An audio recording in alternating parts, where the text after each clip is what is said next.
Irmãos que já estão comigo, um bom dia para vocês. Nós vamos iniciar a nossa aula, conforme combinado, né? Às 10h30.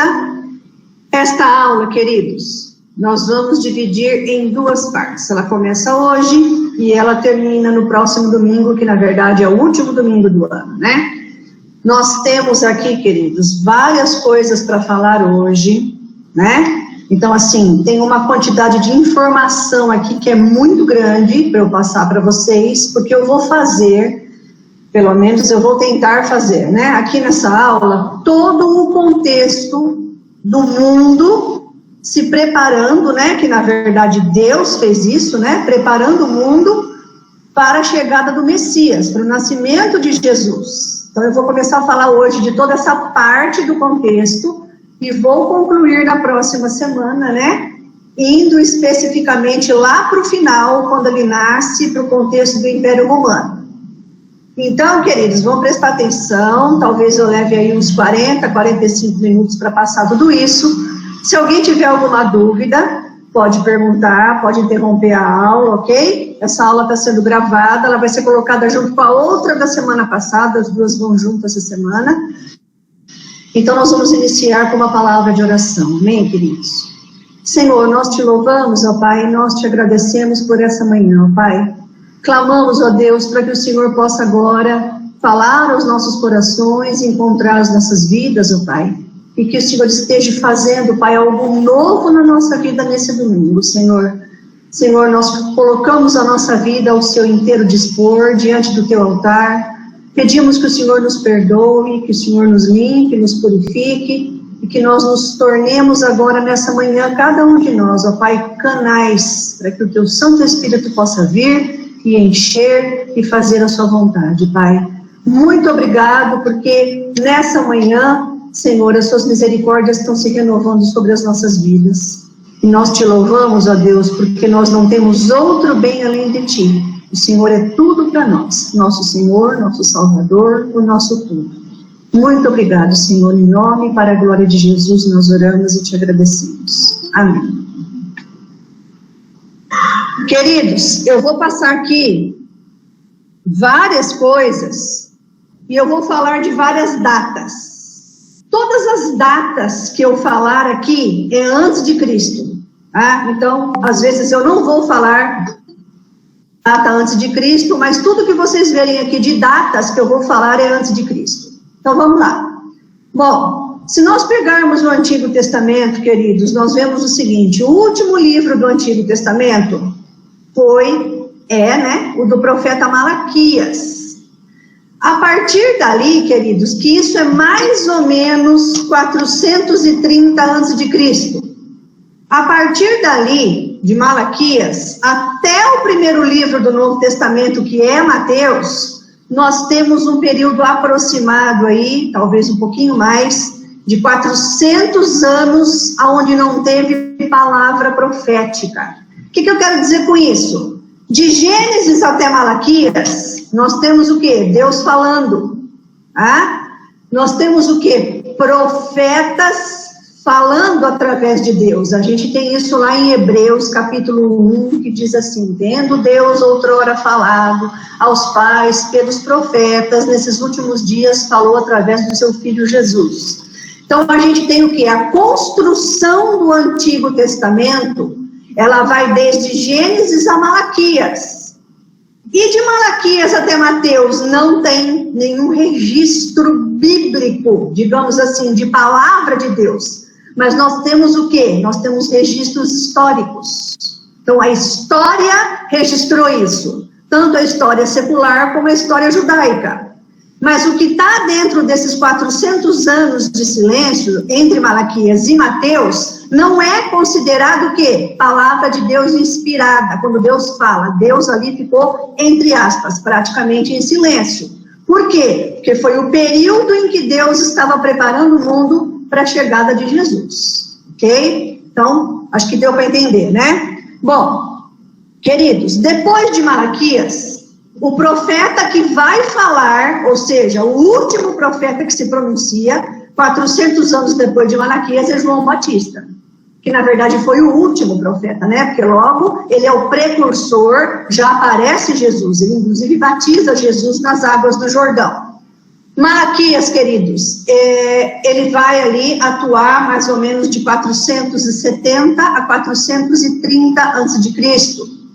Então ele vai terminar falando o quê? Os 2 últimos capítulos de Malaquias, ele vai falar sobre João Batista e sobre a vinda de Jesus. Então eu vou ler aqui para vocês Malaquias 3:1, que diz assim: Eis que eu envio o meu mensageiro que preparará o caminho diante de mim. De repente virá o seu templo, o Senhor, a quem vós buscais, o anjo da aliança, a quem vós desejais. Eis que ele vem, diz o Senhor dos exércitos. Você está vendo aí a profecia da vinda do Messias. Malaquias 4, versículos 2, e depois o versículo 5 e 6, diz assim: Mas para vós outros que temeis o meu nome, nascerá o sol da justiça. Lemos esse versículo semana passada. Trazendo salvação nas suas asas. Saireis e saltareis como bezerros soltos da estrebaria.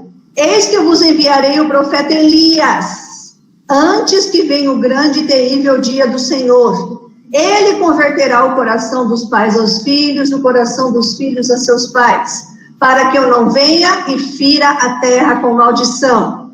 Quando nós vamos para Mateus 11, a gente tem 2 textos aqui, que é o cumprimento de Malaquias. Então, Mateus 11, versículos 13 e 14, diz assim: Porque todos os profetas e a lei profetizaram até João.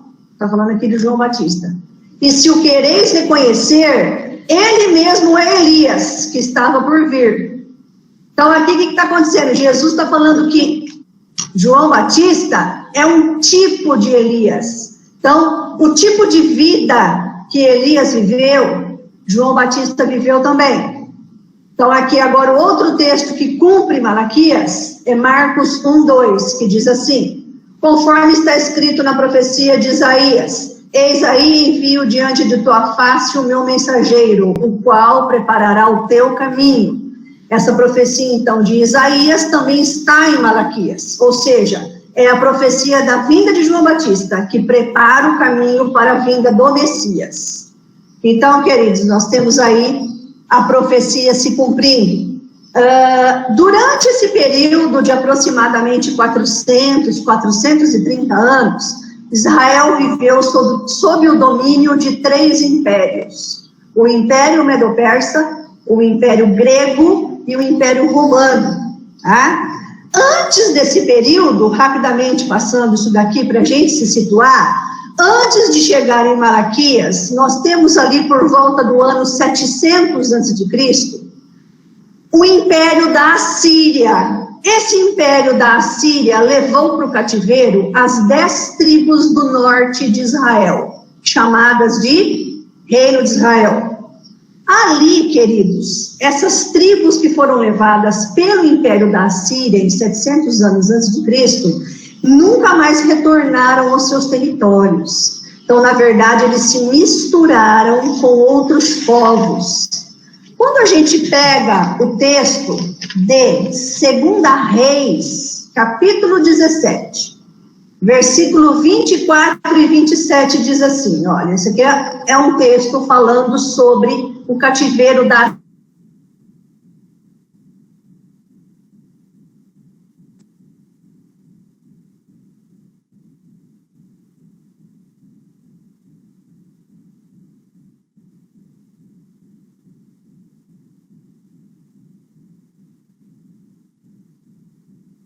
Síria, trouxe gente de Babilônia, tomaram posse, continuando aqui, queridos, a conexão caiu, tomaram posse de Samaria e habitaram nas suas cidades. Então o rei da Síria mandou dizer, levai para lá um dos sacerdotes que de lá trouxeste, que ele vá, e lá habite, e lhes ensine a maneira de servir o Deus da terra. A Assíria tinha uma maneira peculiar de agir quando ela escravizava as suas nações, tá? Todo mundo está me ouvindo, né, gente? Sim? Ok? Tá. Que maneira era essa? Eles carregaram os povos do reino de Israel para o cativeiro e deixaram alguns ali, os mais pobres ficaram. Aí eles pegaram gentes de outras terras, outras nações e levaram lá para as localidades do reino de Israel e fizeram com que esse povo se misturasse com o povo de Israel que ficou na terra, se misturar em casamento. Para quê? Para que Israel perdesse a sua identidade de povo de Deus. O império da Síria fez isso. E eu vou dizer para vocês que eles foram bem-sucedidos. Porque lá em Esdras e Neemias, quando eles retornam, tá? O povo de Judá agora é reino do sul, não é mais reino do norte. Estou falando agora do reino do sul, que foi levado para o cativeiro da Babilônia. Quando eles retornam, esse pessoal que ficou lá no norte e que se misturou com outros povos, eles descem para Jerusalém. Eles saem de Samaria e descem. E ali eles começam a dificultar o trabalho de Zorobabel, Esdras e Neemias. Se vocês pegarem a história ali, vocês vão ver que eles têm nomes.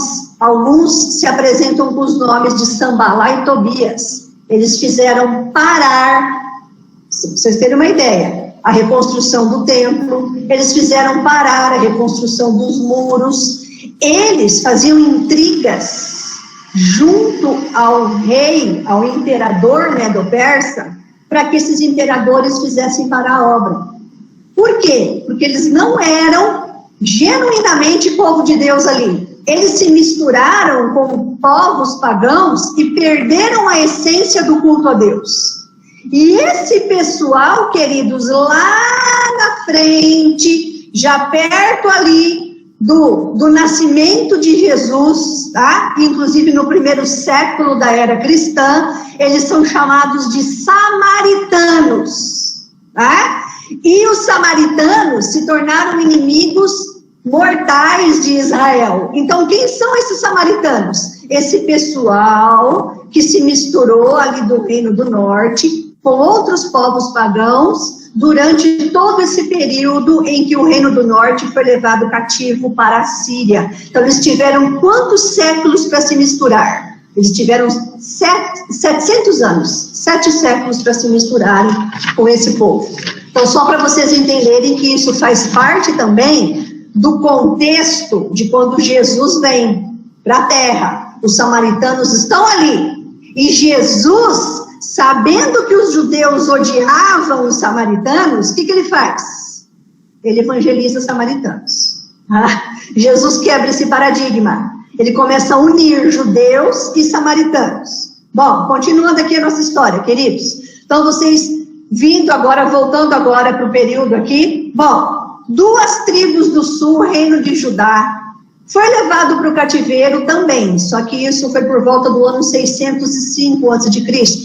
E quando eles retornaram do cativeiro da Babilônia, por volta ali de 530, 535 a.C., tá? Voltaram para os territórios de Canaã. O maior benefício que eles tiveram quando essas tribos, na verdade a tribo de Judá, ok, pessoal? Quando ela voltou depois do cativeiro da Babilônia, depois dos 70 anos, o que aconteceu ali? Alguns benefícios, Deus tratou com eles. Então, pôs fim à idolatria que eles tinham. Eles deixaram de ser idólatras. E é justamente para esse povo que volta do cativeiro da Babilônia, que na verdade é a tribo do sul, Judá, que Malaquias profetiza. Esse período aí é o período que você tem, são chamados profetas pós-exílicos, Ageu, Zacarias e Malaquias. Por que esses 3 profetas vão profetizar para esse pessoal que voltou do exílio? Porque eles voltaram desanimados. Embora eles já não tinham mais idolatria no coração, eles estavam desanimados por conta dos samaritanos lá, que vinham de lá de cima, aquele pessoal do Reino do Norte, para impedir a obra. E por causa desse desânimo, eles começaram o quê? A parar as obras de Deus. Se trancaram dentro das suas casas e não queriam mais saber de fazer nada para o Senhor. É aí que entra Ageu, Zacarias e Malaquias, para profetizar que Deus tinha uma aliança com esse povo, e que Deus não esqueceu eles, e que o Messias viria. eles precisariam permanecer fiéis, precisariam acabar com o desânimo e precisariam ter a esperança no coração e a certeza de que o Messias viria, né? Bom, queridos, durante o cativeiro também da Babilônia, esses 70 anos de cativeiro, surgiu algo que não existia antes, as sinagogas judaicas. E essas sinagogas se fortaleceram durante esse período aí de 400 anos de silêncio profético, né? Se fortaleceram muito, depois eu volto a falar delas. Outra coisa que surgiu nesse período de 400 anos aí entre Malaquias e Mateus aí de silêncio, foi o que a gente chama de literatura apócrifa, tá? Os livros apócrifos, que inclusive as traduções da Vulgata, a Vulgata na verdade, seria uma tradução latina do Antigo Testamento. A Vulgata, ela inclui livros apócrifos, chega até os nossos dias, tá, gente? Mas eles são chamados de apócrifos porque a palavra apócrifa significa oculto, não inspirado. Então, os livros apócrifos não são considerados como inspirados por Deus, eles não fazem parte da Bíblia canônica que nós temos nos dias de hoje. Por que eles são considerados não inspirados, apócrifos? Porque eles trazem práticas ali que não condiz com o caráter de Deus. Então, por exemplo, você tem ali, vou dar um exemplo, né? Um livro apócrifo chamado Tobias. Então, ele vai dizer que Deus manda fazer práticas de magia. Não condiz com o caráter de Deus, tá? Então, por isso são chamados apócrifos. Não são inspirados. Mas esses livros também trazem contribuição para nós entendermos os 400 anos de silêncio. Esses livros apócrifos nos auxiliam na cronologia do período. Então, eles trazem datas, tá? Revela o ambiente que foi dominado nesses 400 anos aí, na verdade nos últimos 300 anos, o ambiente dominado pela filosofia grega, e revela dados específicos da história de Israel, que nós não teríamos em mãos se não fossem esses livros apócrifos. Então, queridos, por que os judeus escreveram livros apócrifos na época, livros não inspirados? Porque eles queriam fazer um registro desse período, tá? De tudo que estava acontecendo com eles. Nós vamos continuar aqui, vamos para frente então. Bom, queridos, Ciro, tá? O imperador então medo-persa, ele proclama um decreto em 539 a.C., que os judeus estavam livres para voltarem para sua pátria, que eles podiam reconstruir Jerusalém, tá? E ele ajudaria financeiramente na reconstrução de Jerusalém, ok? Então, você tem esse período aí, que foi mais ou menos aí entre 539 e 516. Em 516, terminou a reconstrução do segundo templo, ok? Quando Ciro proclamou liberdade para os judeus voltarem para suas terras, né, para Israel, para Jerusalém, muitos, mas muitos mesmos, tá? Muitos judeus não quiseram voltar. Eles ficaram espalhados pelo Império Medo-Persa. Por várias localidades eles se espalharam e não voltaram para os territórios de Israel. E esse pessoal que fica espalhado, esses judeus que ficam espalhados pelo Império, eles vão cumprir uma função importante, que nós vamos ver daqui a pouco. Bom, chegamos agora então ao período mais ou menos aí de 336 a.C. Mais ou menos nesse período de 336 a.C., já está dentro do período dos 400 anos, nós temos ali um embate. Então, Alexandre o Grande, com o seu exército, seu enorme exército, entra numa luta, trava uma luta com os exércitos de Dario III, que na verdade é o último imperador medo-persa, e Alexandre vence.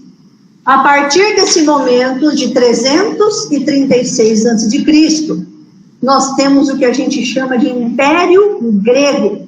que foi o maior império em termos de extensão que o mundo já viu, tá? Então, o maior império em termos geográficos de extensão é o Império Grego. Ele vai dominar todo o Oriente Médio, quase toda a Ásia e, na verdade, Alexandre chega até as Índias, ou seja, ele chega à Índia, ao território que hoje é a Índia. Esse império, queridos, ele durou 13 anos, porque Alexandre o Grande morreu muito cedo. Ele começou o seu império com 20 anos e ele morreu com 33 anos de causas obscuras. Muitos dizem que ele foi assassinado pelos seus 4 generais. Não tem como saber isso. Na verdade, a arqueologia ainda não tem um consenso de como morreu Alexandre. A maioria diz que ele foi assassinado. Bom, o que Alexandre queria? Vamos voltar um pouco nele agora. Alexandre, ele queria que todo o seu império, tá, fosse dominado pela sociedade grega, pela filosofia grega. Ele queria que todo o império fosse globalizado. Então, a gente tem aí o primeiro plano de globalização do mundo, para que todo o império dele fosse dominado pela cultura grega, também chamado de cultura helênica. Helênica porque vem de Helen. Helen no grego significa grego. Tá? Helen é grego. Ele foi, queridos, Alexandre, aluno de Aristóteles, um dos principais filósofos da época. Então, Alexandre foi educado e treinado na filosofia grega. Ele era extremamente refinado, queridos, Alexandre o Grande. E ele exigiu que a cultura grega fosse promovida em todos os territórios. Tá? Ao mesmo tempo que ele permitia a liberdade religiosa dos judeus dentro de Israel, porque Israel foi dominado por Alexandre, ele permitia que os judeus cultuassem a Deus. Mas ele introduziu ali, dentro do território judaico, o quê? O mundo helênico, a cultura grega. Então, em cada região conquistada, agora aqui nos interessa muito o que eu vou começar a falar. Em cada região conquistada, Alexandre determinava a construção de uma cidade-estado, que foi chamada nesse período de polis, tá? Essas cidades, chamadas de cidade-estado, não existia isso antes. Ninguém tinha noção do que era isso. Isso foi introduzido com Alexandre. Elas deveriam o quê? Elas deveriam ser modelo para todas as pessoas que viviam nos territórios do império dele. Como o império dele dominava todo mundo conhecido, então todo mundo conhecido da época começou a ter cidades que eram muito bem estruturadas.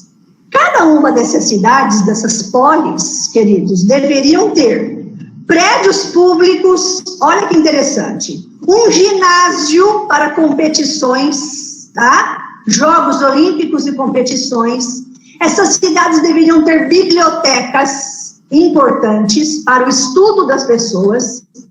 Deveriam ter o que a cultura grega chama de ágora, é a palavra agora com acento no A. Ágora. O que eram essas ágoras? Eram locais públicos, aonde o povo se reunia para discutir como que a política em torno daquela cidade iria se desenvolver. Te lembra alguma coisa tudo isso nos dias de hoje? Pois é, queridos. O que mais que tinha nessas cidades? Banhos públicos. Queridos, na antiguidade o povo não tomava banho. É real, tá? O povo não tomava banho. Tinha uma outra maneira de eles fazerem as suas limpezas. Eles molhavam paninhos e passavam neles. E às vezes eles pegavam areia e faziam a esfoliação da pele com areia, para tirar a sujeira. Era assim que eles tomavam banho. Alexandre o Grande, ele vai fazer o quê? Ele vai construir banhos públicos. São locais dentro dessas cidades onde tinham fontes de água e as pessoas entravam ali para tomar banho. Só que nesses banhos públicos todo mundo tirava a roupa. Era homem e mulher que entrava ali. Tá? Cultura grega, ok, queridos? Bom, continuando aqui. Nessas cidades também, Alexandre ofereceu muitas facilidades. Então, a língua grega era falada em todo o império. O que se desenvolvia no império dentro dessas cidades, além de tudo isso que eu falei? A matemática, a literatura, a filosofia, competições olímpicas, artes em geral, a medicina, a astronomia, tudo isso foi desenvolvido no período do Império de Alexandre, porque tudo isso fazia parte da cultura grega, ok? Bom, uma dessas cidades, queridos, e muito famosa, é Alexandria, ok? Que ela ficava localizada no Egito. Quero falar rapidamente aqui de Alexandria, que era uma dessas cidades. Alexandria foi fundada em 331 a.C., e ela era um importante entreposto comercial. Ali nós tínhamos o famoso farol de Alexandria, que ele tinha 135 metros de altura, é considerado uma das 7 maravilhas do mundo. Então ali esse farol permitiu que o comércio marítimo, Alexandria foi um importante comércio marítimo na época. Mas ali também nós tínhamos um lugar muito importante, que é chamado de Biblioteca de Alexandria, ok?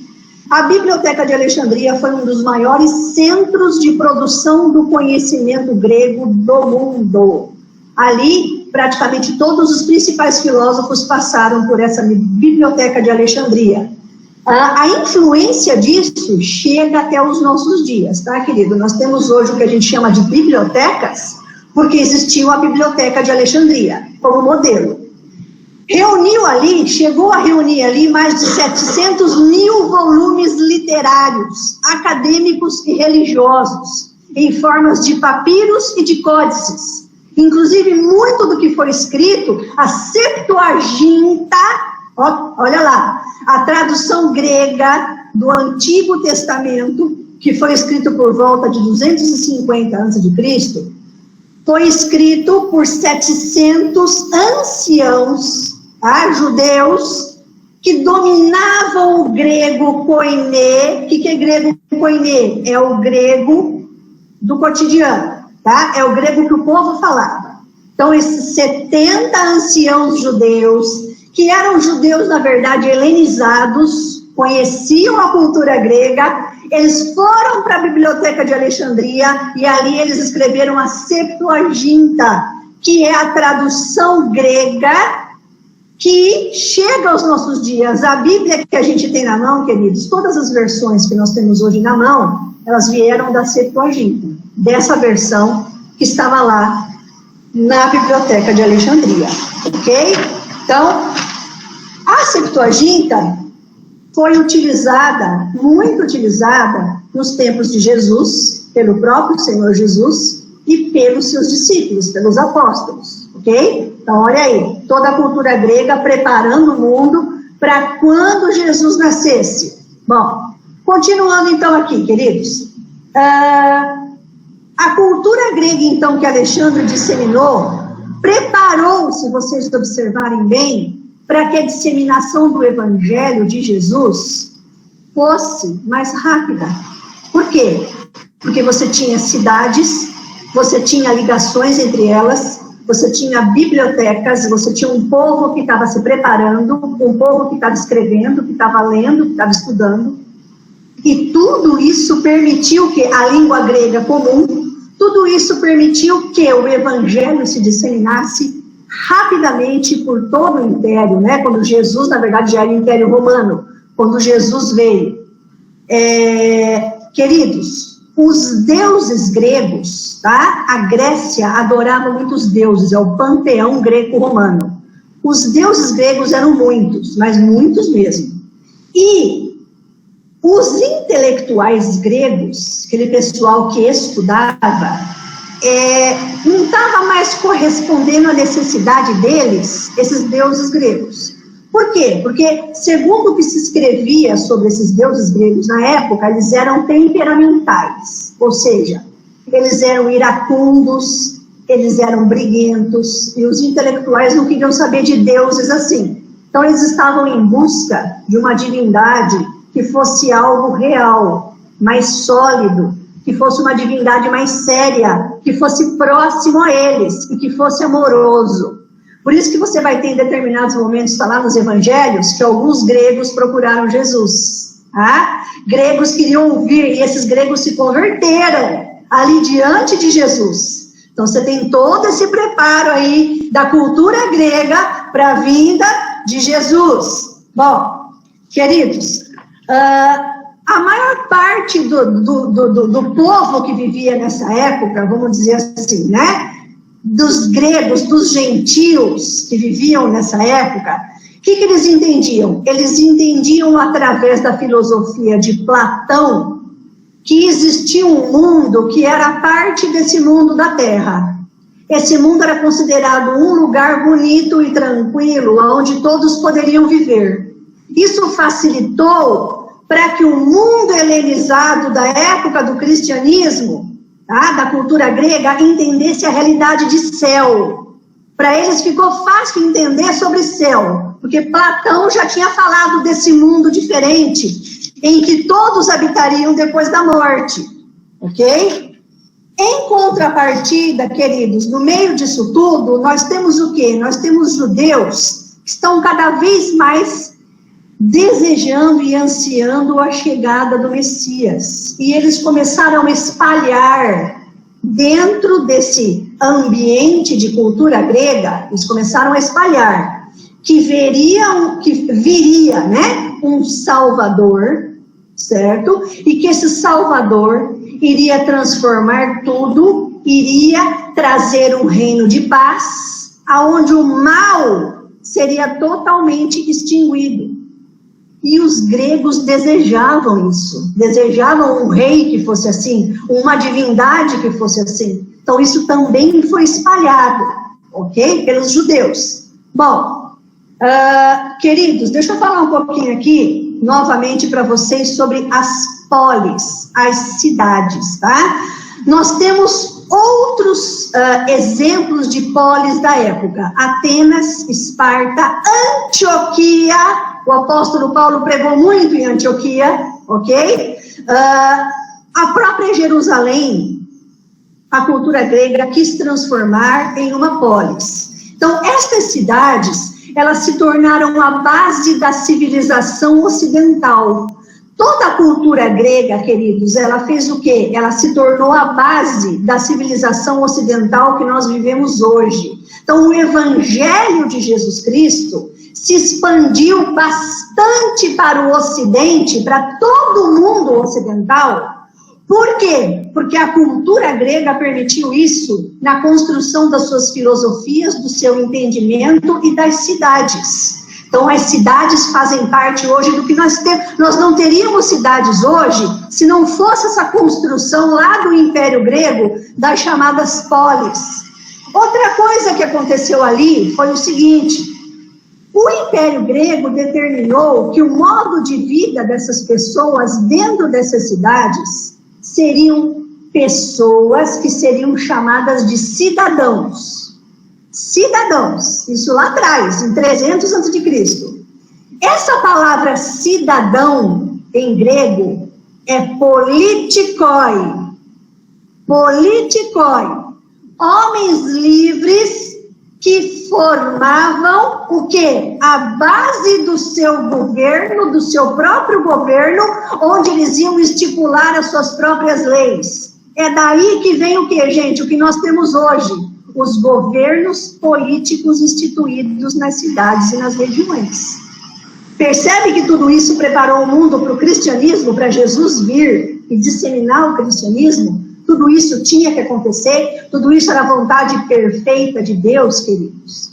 Bom, então vamos lá, tem mais coisas aqui para eu falar para vocês. Bom, os gregos, queridos, essas cidades-estados, elas abrigavam pessoas e para eles não importava se era rico ou pobre, tá? De todas as classes sociais, econômicas, provenientes de vários lugares, de várias etnias, várias religiões e várias culturas. Então, a cultura grega não marginalizava as pessoas, ela era inclusiva, ela incluía todo mundo proveniente de vários lugares.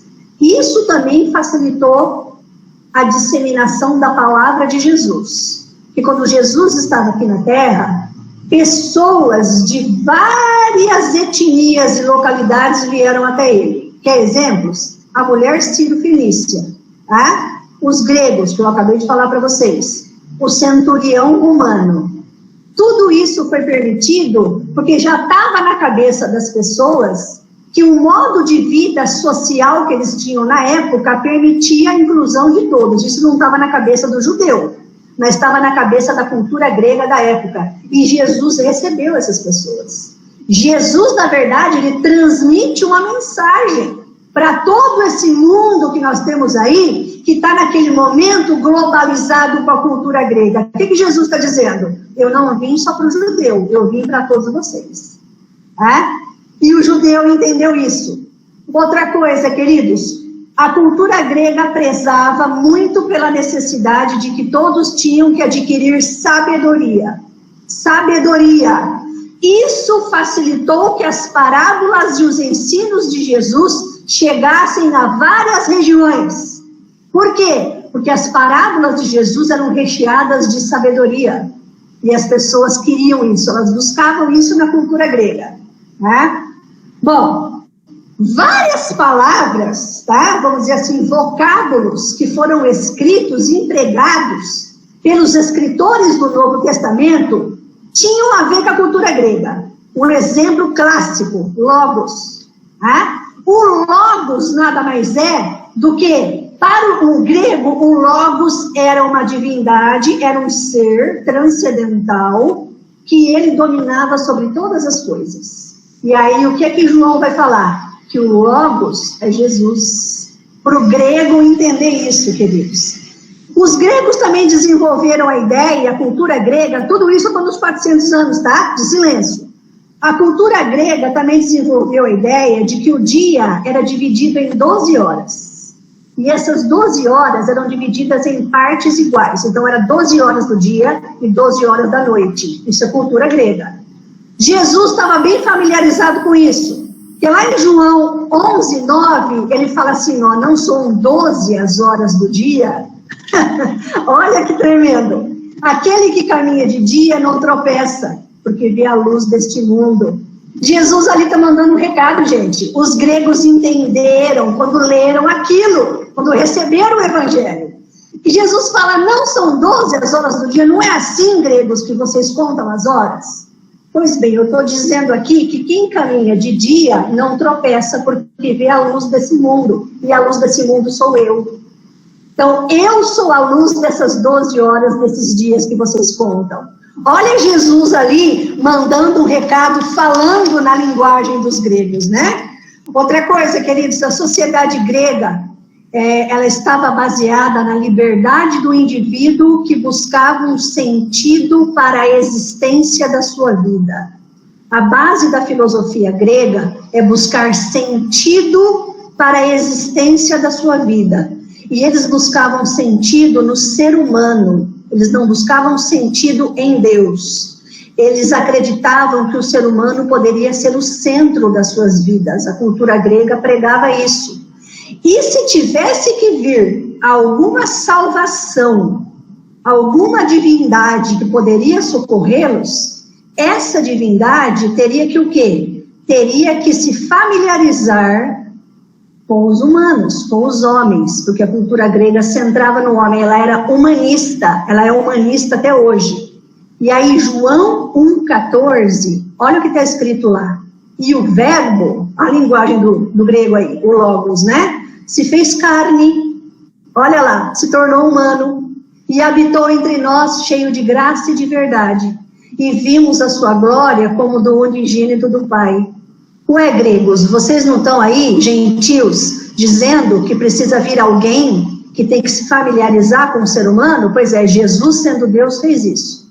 Sendo o Logos, sendo essa divindade, se tornou homem. Para quê? Para que nós pudéssemos ser salvos. Então, tudo isso, queridos, fez com que o Evangelho se disseminou muito rápido. Vocês lembram da grande comissão de Jesus? Descerá sobre vós o Espírito Santo. Está lá em Atos 1. E sereis o quê? Minhas testemunhas. Tanto em Jerusalém, como na Judéia, Samaria e nos confins da terra. Todo esse período de 400 anos permitiu que tudo isso se disseminasse rapidamente. Bom, vamos lá, estamos caminhando para o fim. Quando Alexandre morreu, o seu império foi dividido entre seus 4 generais: Cassandro, Lisímaco, Seleuco e Ptolomeu. Isso está escrito, tem um texto que fala sobre esses 4 generais, é Daniel 7:6, que diz assim: depois disto, é uma visão de Daniel, tá, gente? Isso foi depois de Daniel. Depois disto, continuei olhando, e eis aqui outro semelhante a um leopardo. Ele está falando aqui do Império Grego. E tinha nas costas 4 asas de ave. E tinha também este animal 4 cabeças, e foi-lhe dado domínio. Essas 4 cabeças que Daniel vê no Império Grego de Alexandre, que é o leopardo, são seus 4 generais, tá? Bom, sob o domínio dos Ptolomeus, um desses generais chamava Ptolomeu, o outro chamava Seleuco. O que nos interessa aqui é Ptolomeu e Seleuco. Sob o domínio da dinastia dos Ptolomeus, os judeus tiveram paz, mais ou menos entre os anos 320 a.C. até 198 a.C., até que os Ptolomeus foram dominados pelos Seleucos, pela dinastia Seleucida, que são os Seleucos. Quem era, então, o grande rei da dinastia dos Seleucos nessa época? Antíoco ou Antíoco III. Ele invadiu a Palestina, derrotou a dinastia dos Ptolomeus e ele tomou o poder, certo, queridos? Aí, em 198 a.C., que é quando Antíoco toma o poder, ele oferece algumas coisas para Israel, porque ele era político, a politicagem dele. Ele oferece uma enorme contribuição. Ele traz centenas de animais para o sacrifício, traz um monte de óleo para a unção, incenso dentro do templo, ele traz trigo, ele traz 20.000 dracmas de prata e oferece para o sumo sacerdote. Uma dracma, queridos, corresponderia naquela época a um dia de trabalho. Você imagina 20.000, se fosse 20.000, tá?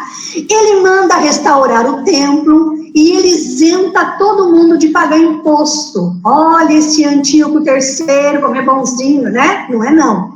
Ele quer dominar, ele está exercendo domínio. Essa politicagem dele, queridos, ela foi o quê? Ela foi cortada. Anos depois ela foi impedida. Por quem? Por Roma. Roma não era império nessa época, mas já estava criando asa, tá? Já estava ganhando poder. Roma foi se tornar império só lá na frente, no ano 40, mas aqui já está ganhando poder. E Antíoco III, ele é derrotado numa batalha pelos romanos em 189 a.C., naquilo que foi conhecido, não dá tempo de explicar, como Batalha da Magnésia. Esquisito, né, gente? Magnésia era uma região da Turquia, ok? Dessa maneira, então, quem é que vai assumir o poder dentro de Israel? Antíoco Epifânio IV, que é filho dele. Isso foi mais ou menos aí, tá? O Antíoco Epifânio IV, em 189 antes de Cristo. Desculpa, em 174 a.C. O que Antíoco Epifânio IV vai fazer? Ao contrário do que o pai dele fez. Ele reforça a cultura grega, ele consolida o seu poder através do quê? Através de uma ditadura extremamente dura. Então, ele promove a adoração a Zeus em toda a região, tá? Inclusive dentro de Israel. Ele reivindica para si que ele é uma divindade, o Antíoco Epifânio IV. Ele se julga a Deus, ele cunha moedas, e nessas moedas está escrito Antíoco Theos Epifanes. Antíoco, Deus Epifânio. Ele faz o quê? Ele torna todas as localidades estratégicas de Israel, ele torna essas localidades como localidades onde ele constrói templos para adorar a Zeus, a divindade que ele adorava. Ele coloca um judeu chamado Jason como sumo sacerdote em Jerusalém, porque Jason era um judeu que praticava a cultura grega, era um chamado helenizante. E ele tenta transformar Jerusalém numa cidade grega, tá? Ele coloca roupas gregas nas pessoas, proíbe as pessoas de falar o hebraico, as pessoas tinham que falar somente o grego, e ele constrói altares pagãos dentro de Jerusalém. Inclusive, Antíoco, ele vai se revoltar em determinado momento contra os judeus, ok? E ele vai fazer o quê? Ele vai invadir o templo, ele vai colocar um altar de Zeus dentro do templo de Jerusalém e ele mata um porco. Ele sacrifica um porco. Porco é animal imundo para o judeu. Dentro do templo de Jerusalém. Isso, queridos, a gente vê descrito claramente lá em Daniel 11:31, porque Antíoco Epifânio foi um tipo de anticristo, tá? E Daniel 11:31, que na verdade é uma visão do anticristo e do Antíoco, tá? Em dois momentos diferentes, diz assim: dele sairão forças que profanarão o santuário, a fortaleza nossa, e tirarão o sacrifício diário, estabelecendo a abominação desoladora. Antíoco Epifânio estabeleceu a abominação desoladora. Ele pega o sumo sacerdote que é dele, o Jason, e ele faz esse sumo sacerdote sacrificar um porco dentro do templo. Isso foi uma tentativa, queridos, satânica, de impedir a vinda do Messias. Por quê? Porque Antíoco Epifânio, ele promulga um decreto. Ele diz o seguinte: quem não adorar a Zeus e quiser adorar ao Deus dos judeus, será morto.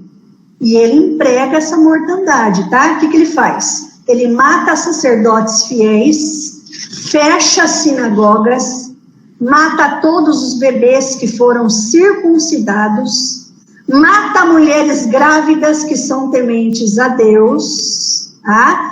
Destrói o exército de Israel, que era temente a Deus, e proíbe a prática de qualquer lei mosaica lá dentro. Ele reúne um grande número de manuscritos e papiros do Antigo Testamento e manda por fogo.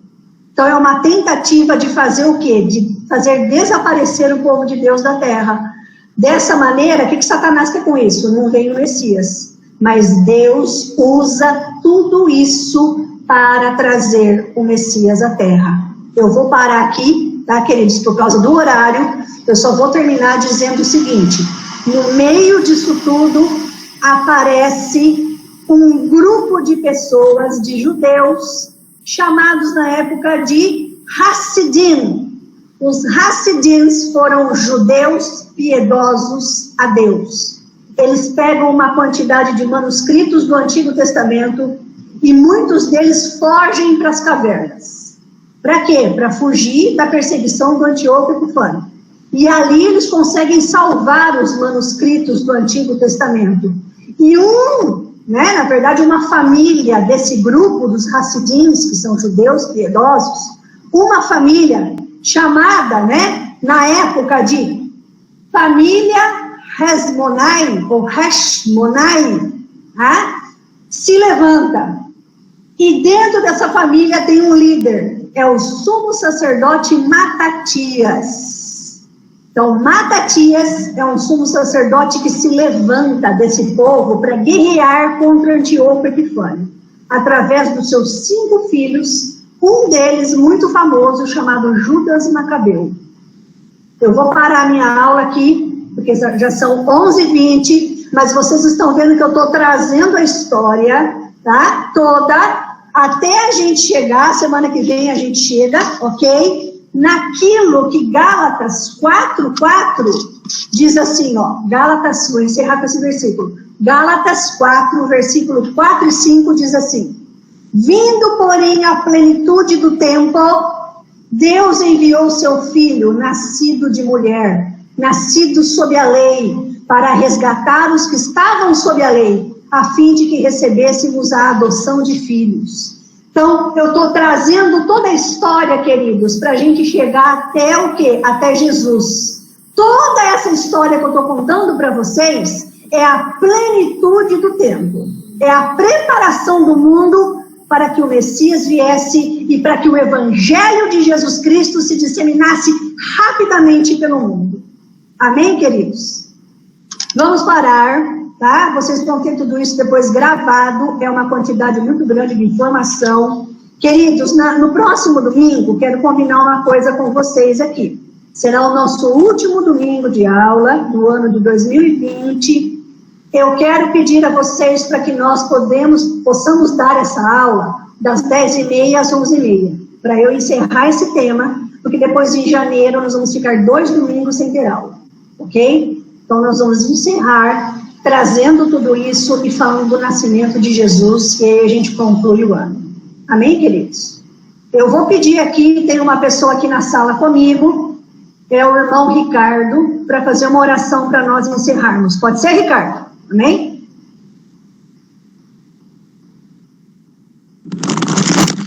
Senhor, meu Deus, meu Pai, louvado para todo sempre seja o teu nome, Senhor. Amém. Obrigado, Pai, porque nós temos a oportunidade, Senhor, no dia de hoje, de ouvir da tua palavra, de ouvir, Senhor, a tua voz, ó Pai, e que a tua voz, Senhor, não cesse de falar aos nossos corações, para que em tudo que temos, podemos dar graças a Ti, Senhor. Amém, Jesus. Senhor, obrigado, Pai, porque até aqui, Senhor, o Senhor tem nos ajudado, Amém. Até aqui, Senhor, o Senhor tem colocado, Senhor, como bênçãos em nossas vidas, nos permitindo, sim, ó Pai, vivermos conforme a Tua vontade, conforme o Teu querer, ó Pai. Amém. Obrigado por esta aula, obrigado, Senhor, porque tudo está no Teu controle, Pai. Amém. Mediante a antiguidade, mediante, ó Pai, pegamos para nós nos dias de hoje também, Senhor. Amém. E aquilo que o Senhor ainda está por vir, está por fazer, ó Pai. Amém. Obrigado, Senhor. Obrigado porque nós temos, ó Pai, o Senhor como Senhor e Salvador, ó Pai, das nossas vidas, ó Pai. Amém, Jesus. Mesmo nas tribulações, mesmo nas dificuldades, podemos chegar a Ti como Senhor e Salvador das nossas vidas, ó Pai. Obrigado, ó Pai, por esta aula. Continue abençoando a vida dos nossos irmãos que estão sintonizados. Aqueles, ó Pai, que por alguma dificuldade não poderam estar conectados, mas que o Senhor esteja, assim, os preparando para a próxima aula, Senhor. Abençoe nós, em nome de Jesus, é que eu oro e desde já te agradeço. Amém. Amém. Queridos, então, próxima aula é a última, nós vamos fechar isso aqui e a gente vai ter 1 hora de aula. Deus abençoe a todos, queridos, que vocês, todos nós aqui, tenhamos uma ótima semana. Amém? Em nome de Jesus, na soberania do Senhor.